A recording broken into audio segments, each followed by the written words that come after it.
In this video, we're going to show you how to use distress inks to build up a sunset sky, as featured in this design by Becky James, which appeared in Papercraft Inspirations issue 164. Cut a piece of mixed media cardstock to 13.5 by 9.5 centimetres. This is just card that can cope with both wet and dry inks.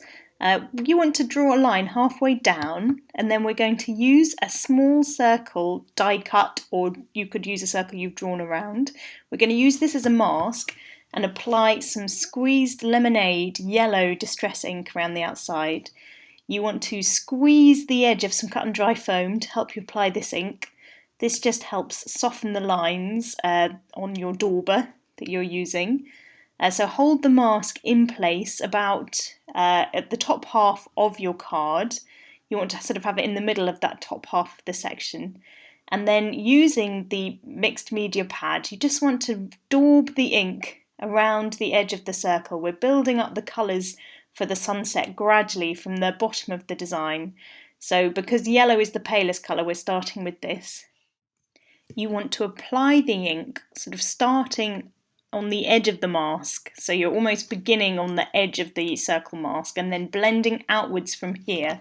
So as the colour goes out towards the edge of the card, you already get a slight graduation, so it's more intense around the edges of, well, where the mask is removed, which is what you would expect with the sun, isn't it? When it's right at the closest bit to the sun would have the most intense ink colour.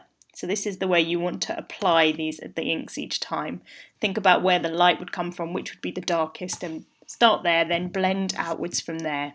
We're going to work our way around the mask, all the way around the card, keeping the mask in place each time, and then when I remove it, you can see there is the sun in the centre. We started to build our background. So we're going to move on to other inks, but keep hold of your mask. Now we're going to use pink, orange and red inks, and this time we're going to work in blending from the edges, so I'm just going to put down a piece of scrap paper to protect my work surface. So with the mask still in place, we're going to start with the palest colour, the pink. I'm using Worn Lipstick Distress ink, but you can use other pinks if you have them in your collection. It doesn't have to be these specific colours. And again, I've squeezed the edges of my cut and dry foam just to make a little pad to help me apply the ink. This just helps give you a rounded surface, so you don't get any harsh lines when you're blending the ink. There's no strong line on the edge of the sponge, it sort of fades out. So it helps to keep things softer. You don't want harsh lines. But this time we're blending in from the edge. The strongest colour is on the outside, because this is what you'd have in a sunset, isn't it? It would be brighter in the middle with the colours around the outside, fading towards the light in the centre. So moving on to the orange colour, this one we're using Wild Honey, which is an orange distress ink. So again, we started with the yellow colour, which is the palest, then we've gone for the pink, which is slightly darker. Now moving on to the Wild Honey, this orange, which is darker still. So you want to build up from the lightest shade of distress ink all the way around. So you're bringing the colour in from the edge of the card, so that's the bit where it's going to be darkest, but keep your mask in place. You do want to blend all the way onto the mask, so you're getting this kind of variegated sunset sky with the different colours. Moving on to the darkest colour we're using, this is called Red Berries. It's distress ink, and you'll see it is a lot stronger, and as soon as I put it on, you can start to see the intensity coming through on the sunset.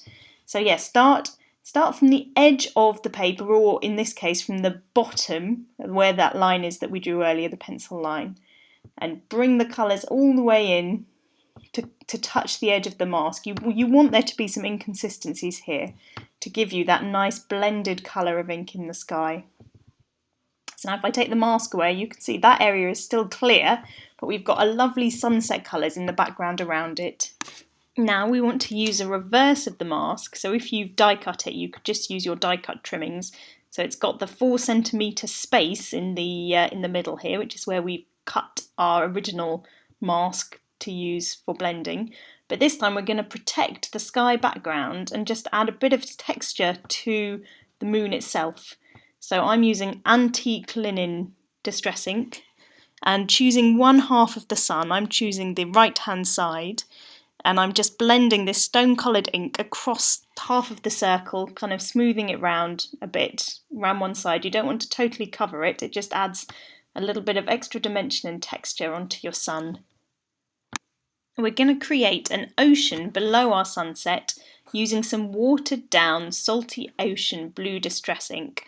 So just dip your cut and dry foam into water lightly and then dip it into the ink. You can blend it slightly on the side of the paper to check the level. This is just going to add a nice blue wash of colour with a slight variation on the area underneath the sunset, which will then go on to become our ocean sunset, thanks to the salty ocean ink adding this nice wash of blue below it.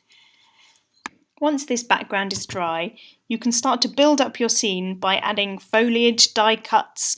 You want to start with the darkest colours at the back and then build up greenery on top, a little bit like we've been doing with our inks in this tutorial. Blending different shades of distress inks let you create so many different kinds of background. Have a go at other versatile techniques you can try with this great product, including these 4 designs which you'll find in Papercraft Inspirations issue 164.